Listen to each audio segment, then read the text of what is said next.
So for the last several years, we really look at what are the major consumer and marketplace shifts, and we dive into them, both from a consumer research and a thought leadership perspective, led by the lovely Joanna O'Connell.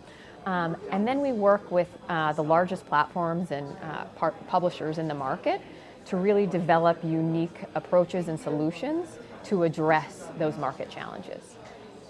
So we also wanted to dive in a bit more in terms of what consumer and market shifts have you focused on over the last several years, and can you give us some examples of the client or market impact from them? Yes, so like last year at Cannes, we focused on live. Previously, we were focused on search and generative engine optimization. So think about the changes in how consumers are really discovering information. Before that, we looked at influencer, as influencer has become such a large media channel tied to kind of retail and commerce.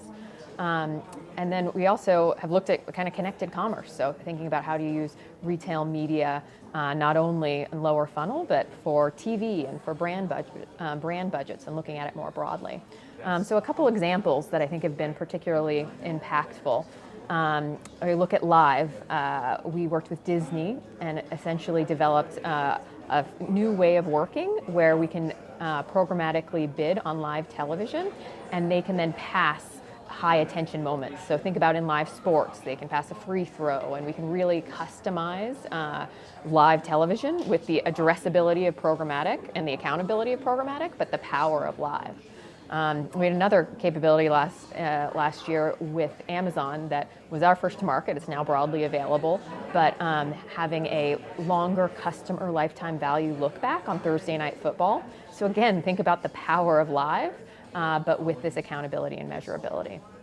On the search side, there's been so much of what we've developed with Google, and we'll talk about what we have done, what we announced this week as well, but also worked with TikTok to get actual search keywords so we can identify what people are searching for, which is useful not only in an influencer, but in broader trends of understanding what people are looking for and their intent on TikTok. Megan, you said the magic word, Google. What's the news there? On Monday, we announced with Google, we co-developed a consumer prompt insights agent. So think of how people are searching. They're not just typing keywords anymore, they're asking questions. So when there's questions, you have then higher intent signals, right? There's more words, you know more about what consumers are actually looking to discover. So we built out with Google, essentially intaking those customer consumer prompts within Gemini, and then kind of labeling them based on consumer funnel stage. So we can both use that within paid search, building on our paid search agent that we launched last year at CES, as well as we're bringing those into influencer, where we're understanding what people are searching for to then brief influencers, so what their work they're doing on YouTube is then improved. And then if you take a step back from that, this is then improving the eligibility for discoverability in Gemini and AI overviews, because we're aligning kind of that data specifically around what people are searching for and what their prompts are. So particularly powerful of changing based on deeper intent signals of how people are discovering information. Megan, that would be enough news for most companies during a week of CES, but you've got more. What else? You talked about the power of live, I believe, so what's going on there?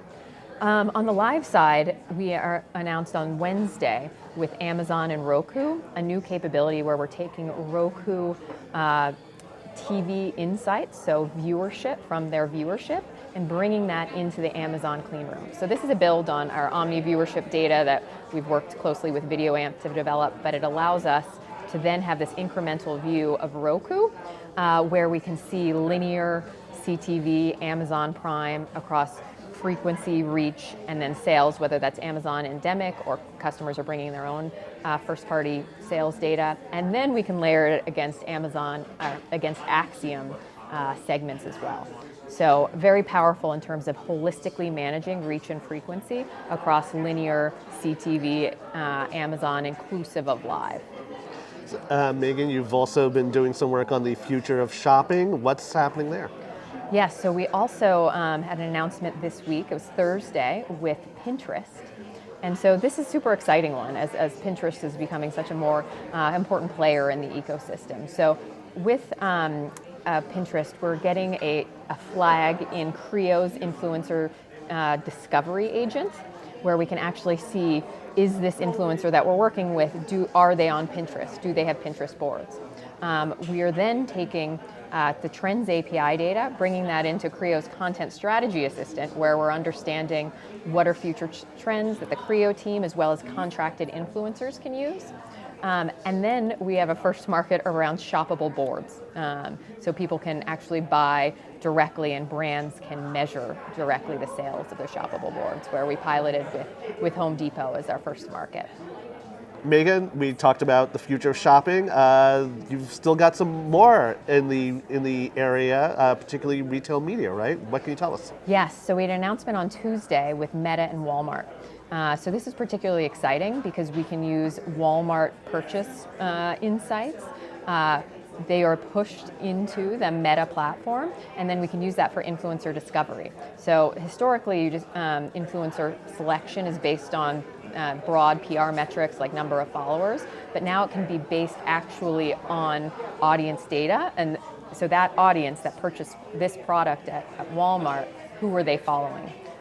So super powerful in terms of changing how influencer discovery happens, and then of course kind of measuring the impact of influencer as a media channel to Walmart online and offline sales.